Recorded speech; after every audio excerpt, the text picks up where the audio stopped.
Coming up on Colonial Sports Center, we have an award-winning Colonial in studio, fresh off a 2-game series against a top 10 team. 5 other Colonial teams were in action, including 1 team playing their first game of the season. Awards, season openers, spectacular plays, and more coming up on Colonial Sports Center.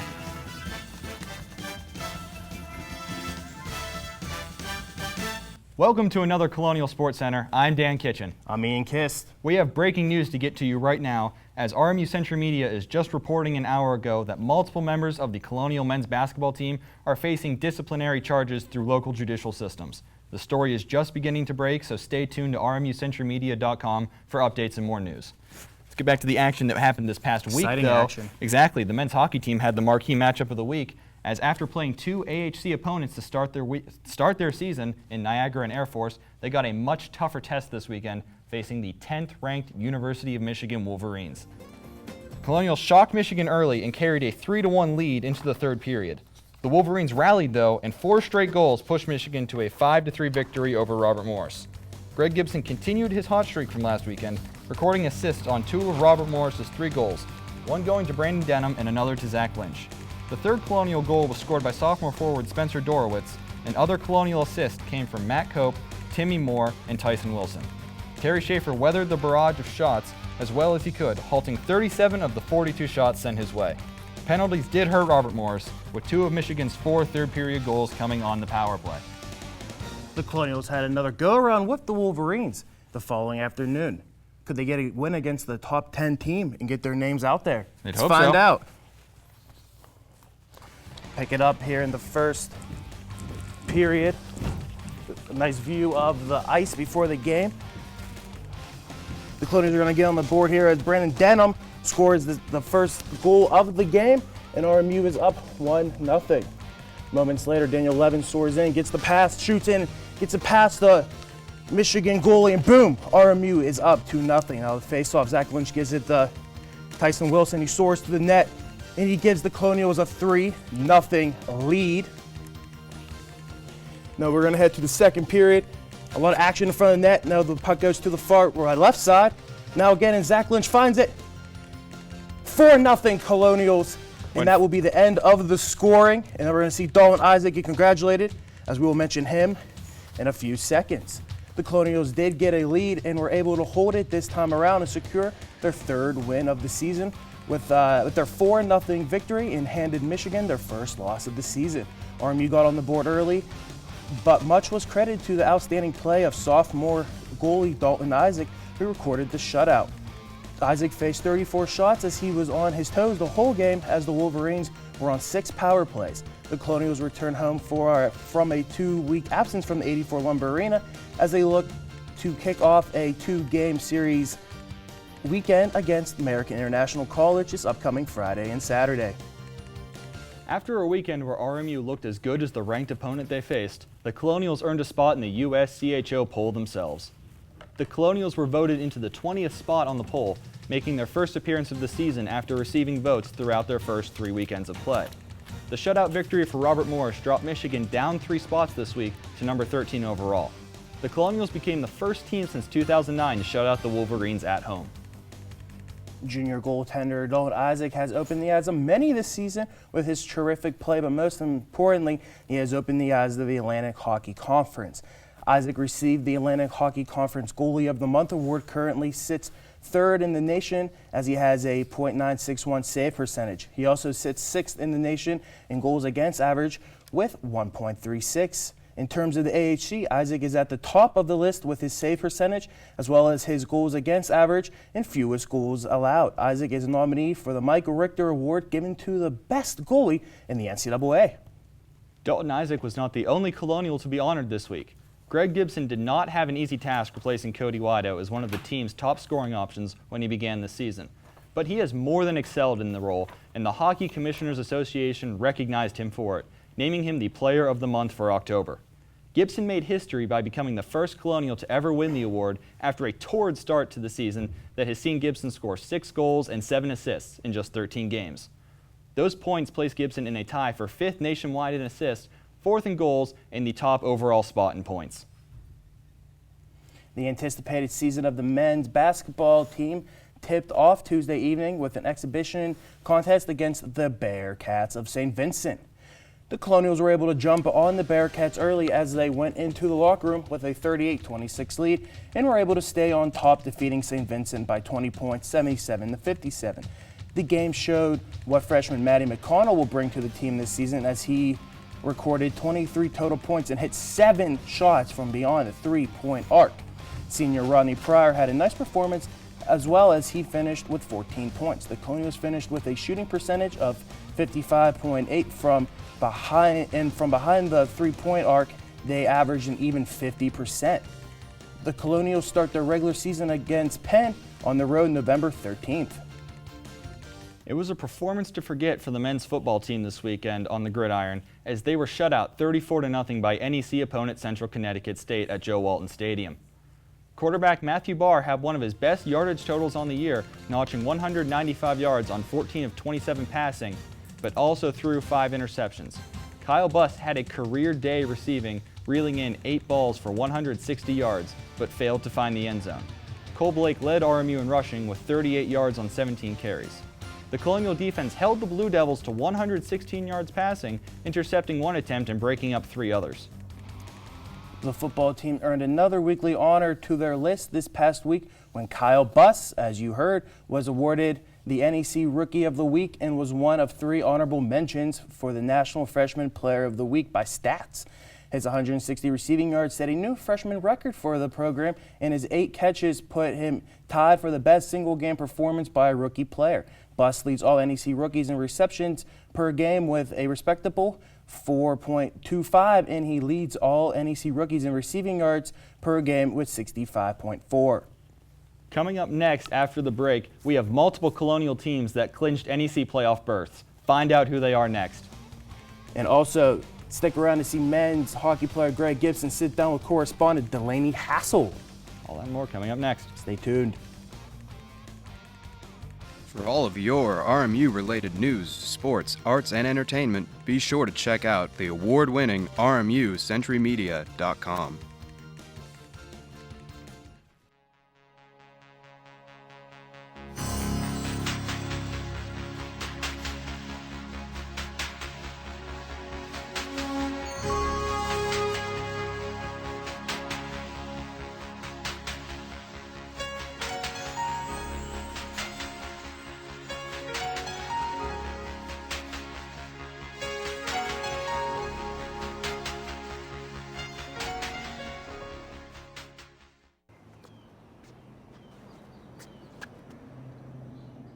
Here is my handle and here is my spout. When I get all steamed up, then I shout. Tip me over and pour me out. Oh. The smallest moments can have the biggest impact on a child's life. Cheers. Take time to be a dad today.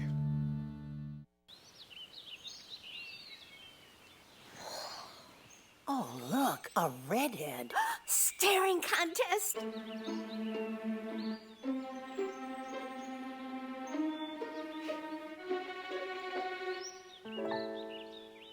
You still got it.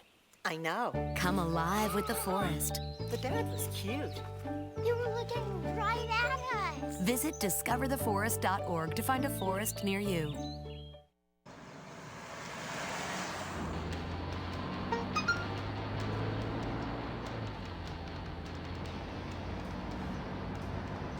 The average text takes your eyes off the road for nearly 5 seconds.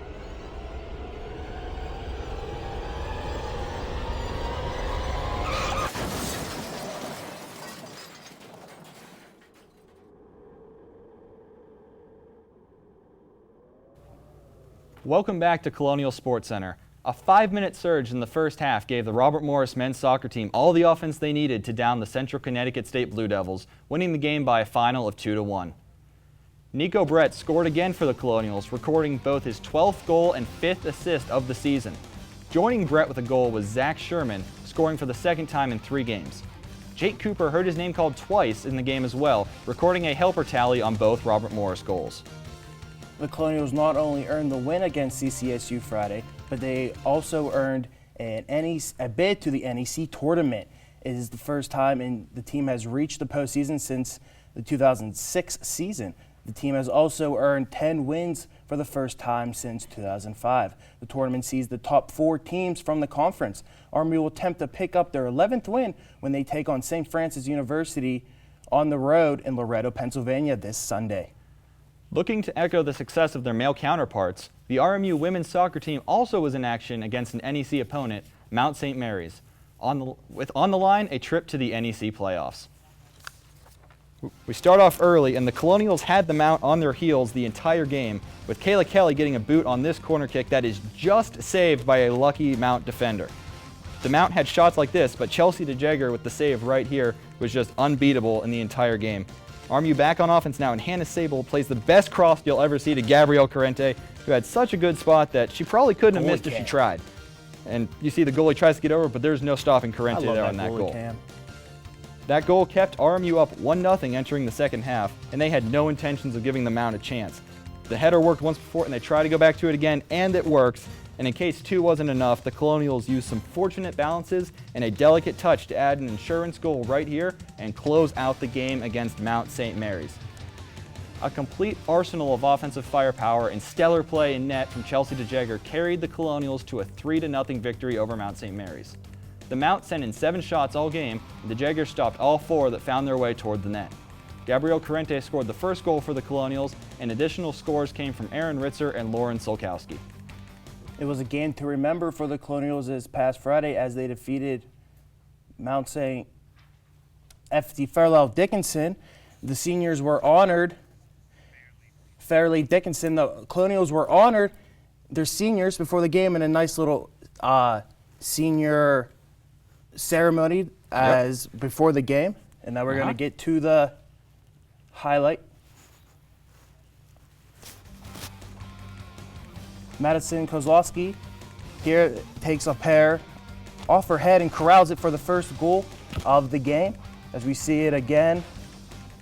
Great play by Kozlowski in the box there. Way to just get corral the goal it, but and then get it past her. FDU gets the lead, ties the game, and then here in the second half, a nice little touch pass, and FDU sends it past Chelsea DeJager in the game, and that was the game-winning goal, and the Colonials fell.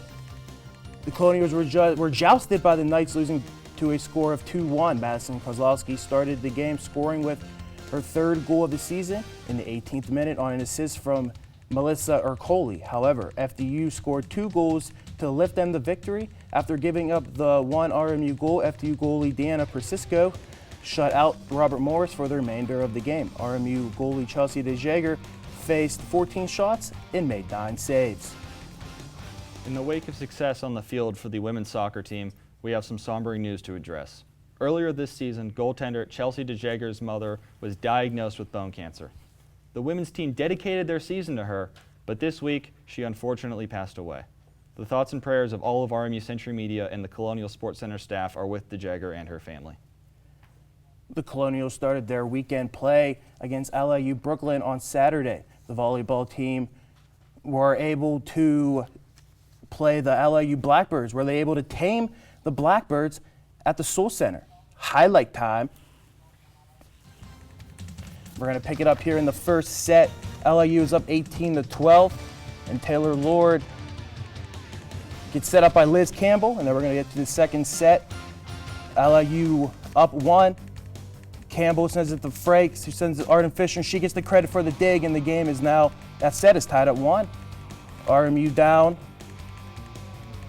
makes it 22-20, and now we're going to the third set where RMU picks up their play a little bit, tied at 11, but RMU is going to break the tie right here, and they pick up the 12-11 lead. Powerful shot right there, Ian. Powerful Forced, shot. and that's what was needed in this game.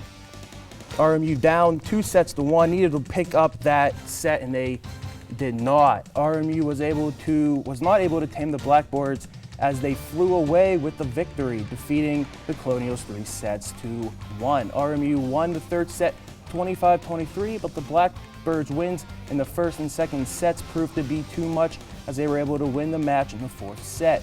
Junior Arden Fisher led the Colonials in kills. Freshman Taylor Lord wasn't far behind, finishing with 12 kills. Sophomore Brianna Frakes led in assists for Robert Morris, finishing with 36.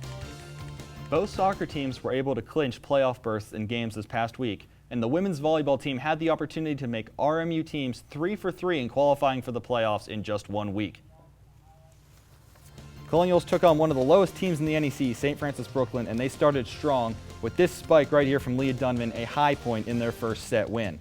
The second set was more RMU dominance, coming from strong defense on the block right here from a pair of Colonials, and another cannon, this one coming from April Kravaniak, who actually knocks the defender over when she tries to play the ball. You know that's hard when a player falls backwards. Exactly. And the Colonials are going for a 3-set sweep, and they already up 7. Arden Fisher gets a kill right here. Then Kristen Thompson's going to get up and add one herself. And then the Colonials just settled in, allowed the action to develop, and they confidently win the third set off of some great teamwork on plays just like this. In a game that never came close to the realm of doubt, Robert Morris made a statement in beating St. Francis Brooklyn 3-0.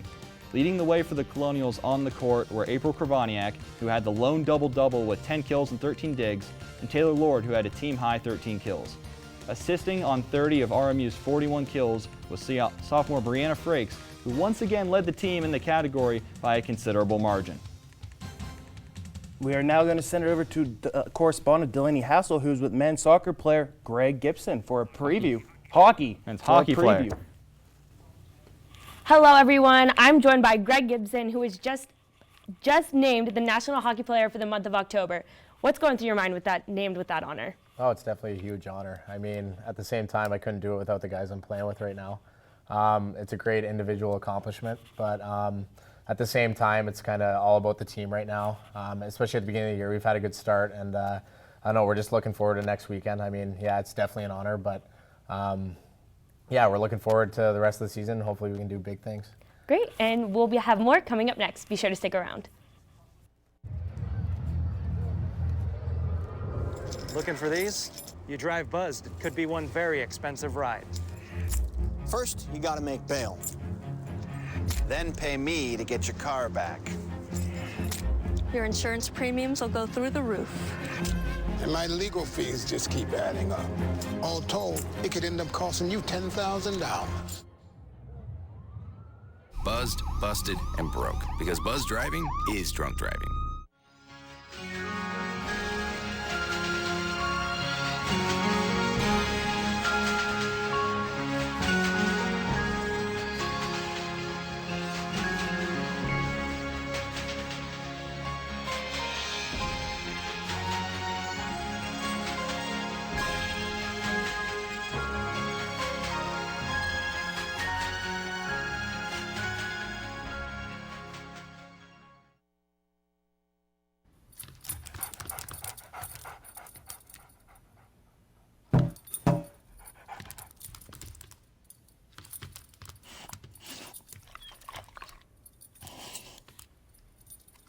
There's a shelter pet who wants to meet you. Meet one today. Visit theshelterpetproject.org. Adopt. To Maddie, congrats on paying off all those student loans. Finally, right? How'd you manage that anyway? I started tracking my spending, changed a couple of habits. Wow, I'm kind of living paycheck to paycheck right now. I don't even know how I'm doing it. Well, have you tried saving a little? I want to, but where's that money gonna come from? Bill collectors, they're the worst. Am I right? When it comes to financial stability, don't get left behind. Not home. Get tools and tips for saving at feedthepig.org. Welcome back to Colonial Sports Center. I'm Delaney Hassel, and joining me is men's hockey forward and National Hockey Player of the Month, Greg Gibson. Greg, thank you so much for joining us tonight. It's a pleasure to have you on. Thank you. So, with the loss of Cody Wido this season, a lot of people were speculating who is going to step up to fill his role. Obviously, it seems like it's been you that season. What's it like been adjusting to that position?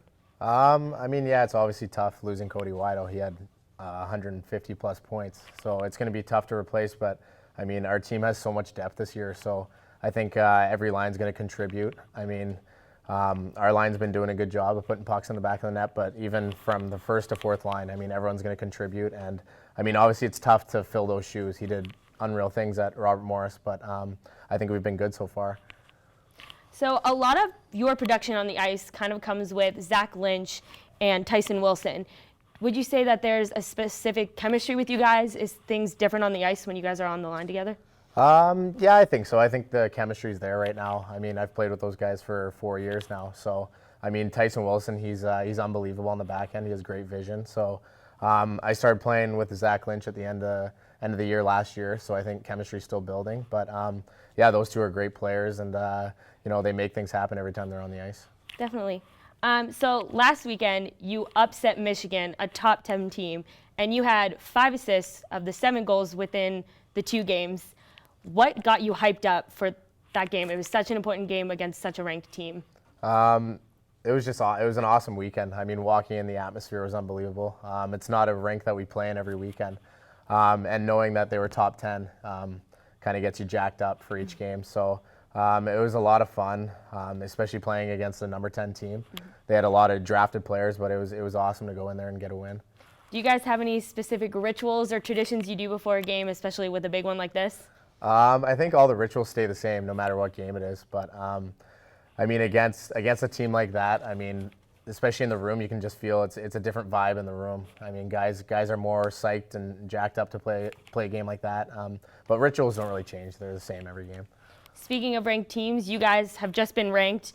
Would you say that's a confidence booster? Does that add any pressure to you guys? Not really. I mean, we've been ranked a bunch now the last couple of years, but it's definitely a confidence builder, especially for the younger guys that have come in.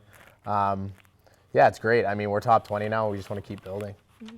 So this is your last season with the Colonials. Do you have any goals for yourself? I don't know. I mean, I'm definitely a team first guy, so I want to see our team go to the NCAA tournament and hopefully go to Frozen Four. I think that'd be awesome.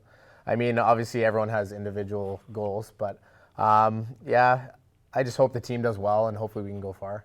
Definitely. Have you looked up to anybody on the team, especially from your freshman year to now your senior? Was there any one specific or multiple people that you just really connected with and looked up to? I don't think there was a certain individual. I think all the seniors, when we were freshmen, they were all great with welcoming us. I mean, you're all kind of nervous when you come in freshman year, especially 9 of us, but they welcomed us with open arms. I mean, there was no bashing, nothing like that. I mean, they're all great guys, good hockey players, and you know, they worked hard every practice, and I think we looked up to every single one of them. So freshman year to senior year, would you say that you yourself have changed a lot? Yeah, I think so. I think maturity-wise. I think you come in freshman, sophomore year, you want to have fun, you know, you have fun with the guys, you know, on and off the ice, but I think junior, senior year, it's time to buckle down, start realizing what you want to do with hockey or a certain career and, you know, go on with that. Mm-hmm. Would you say that time has gone pretty fast since you were a freshman? Oh, yeah, it flies by. It's unbelievable. Well, thank you so much for having you on. It's been a pleasure. Congrats again on being named the National Hockey Player for the Month. Thank you again. Thanks. Be sure to stick around because when we come back, it's everyone's favorite segment, Primetime Plays of the Week. Don't miss it. Need more RMU sports in your life? Be sure to watch Colonial Sports Network live this Saturday as your Robert Morris football team faces off against East Tennessee State live on NSC Front Row.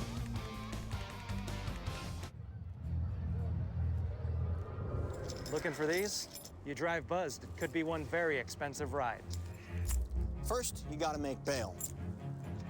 Then pay me to get your car back. Your insurance premiums will go through the roof.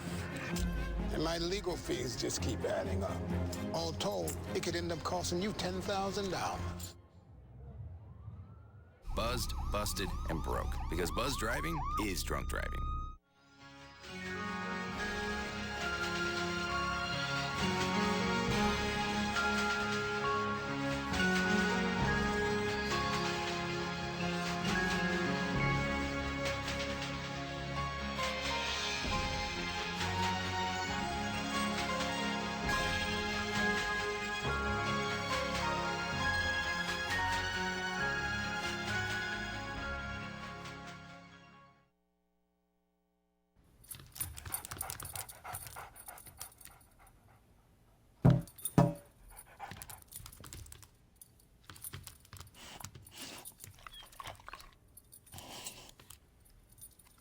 There's a shelter pet who wants to meet you. Meet one today. Visit theshelterpetproject.org. Adopt. To Maddie, congrats on paying off all those student loans. Finally, right? How'd you manage that anyway? I started tracking my spending, changed a couple of habits. Wow, I'm kind of living paycheck to paycheck right now. I don't even know how I'm doing it. Well, have you tried saving a little? I want to, but where's that money gonna come from? Bill collectors, they're the worst. Am I right? When it comes to financial stability, don't get left behind. Not home. Get tools and tips for saving at feedthepig.org. Back after a multi-week absence, it's everyone's favorite segment, Primetime Plays in the League. We'll start with number 5. RMU volleyball up a set, and April Kavaniak hits a spike so hard, literally floors the St. Francis Brooklyn defender. Number 4, we're going back to the Soul Center. RMU sends over the net, but the Blackbirds are unable to send over the net as RMU sets up a wall of hands, and they receive the point to cut down their deficit. At 3, women's soccer, the Mount think they have a goal. Chelsea DeJager kicks that away, doesn't even take her time. That's like it's nothing. Same game, and this is a play where all you can just say is wow. It's Hannah Sable to Gabrielle Corrente, perfect pass, perfect header. That play probably could have just as easily been number 1, Ian. This is number 1 coming up. If you think that's good, this is even better. All right, we're let's going see it then. back to Michigan. When RMU scores their 3rd goal of the game from the faceoff, Tyson Wilson scores into the net, and he scores the goal. He gives that Colonials that big 3-0 win, 3-0 lead as they went on to beat Michigan. See, that was good. I don't know if that's point number 1 yet, though. Like that was a great pass, but both those teams are going to be in action this weekend. Both of them are actually going to be in action on Friday as women's soccer is going to be at Bryant. Women's hockey will be playing at RIT, and the men's hockey team has the only home game of Friday night playing American International at the 84 Lumber Arena. Do you think that's a win Friday night for the Colonials? Oh, that has to. After you beat the number 10 ranked team in the nation, you have to have a win coming off playing American International. No disrespect to them, but they're not a comparison to University of Michigan. Now moving on to Saturday, November 7th, the football team takes on East Tennessee State at noon. Volleyball is at Sacred Heart at 6 p.m. And women's hockey is at RIT, slated for a 7 p.m. face-off. And then men's hockey back at it against American International at 7:05. Another one for the Colonials, Dan? No, I was actually about to throw it right back to you. I took the first one. What about the second one? Can they pull off a 2-game sweep this weekend? Definitely. If they can play Michigan tough in the first game last week, Friday, and win 4-0. The shutout's the big thing. The following afternoon, got to be a win against. Especially if they go Dalton Isaac on the second day again, and he's been playing great this season. And then the last 2 games of this weekend on Sunday, men's soccer is going to be playing St. Francis at home, and volleyball will be playing Farley Dickinson, also on RMU's campus. Let's talk football. All right. They are playing East Tennessee State. It's 1-7 record. Last non-conference game of the season. What are the Colonials? Your kitchen. You post kitchen's keys on ArmyCentralMedia.com. Summarize what you wrote this week. Well, I can summarize it because I put 1 point front and center to start, and it's just one word: offense. After what happened last week against Central Connecticut State, they need to show that they have some offensive firepower. They just got shut out and beat by over 30 points, and their offense has been their crux all season. They need to show that they're capable of scoring instead of throwing 5 interceptions a week and playing like a team who relies on their defense to survive. They need to see more firepower from Matthew Barr. They need to see better throws from Matthew Barr because 5 interceptions is going to lose you a game no matter what team you're playing. And they need to see the ground game get back up there because Cole Blake leading with 38 yards isn't going to cut it. They need better firepower from the passing game and the rushing game. Speaking of quarterback Matthew Barr, you said he has to throw the ball better. Yes. What does he have to do to throw the ball better? He has to start targeting more receivers than just Kyle Buss. Kyle Buss can get over 100 yards a week, and that's great for the Colonials. And you saw that he got NEC awards for that. But they need more receivers. They need Nick Lamica. They need Jamison Williams. They need someone else to take the attention off Kyle Buss, or teams will throw their fastest defenders on him and take away Matthew Barr's top option, and then they're just going to get 5 interceptions every week, and the Colonials aren't going to win again. Quickly, prediction time. Win or loss for the Colonials? I'm going to go ahead and go with a win. If they do win, it'll be close because that offense is still reeling, and East Tennessee State can take advantage of that. If I had to say a score, Colonials, let's go 16-10 in a defensive battle that's most of the offense comes in the second half. I like it. All right. that is all we have in show for you today. It was jam-packed. It was fun. I had fun. We'll have more of the same next week here on Colonial Sports Center.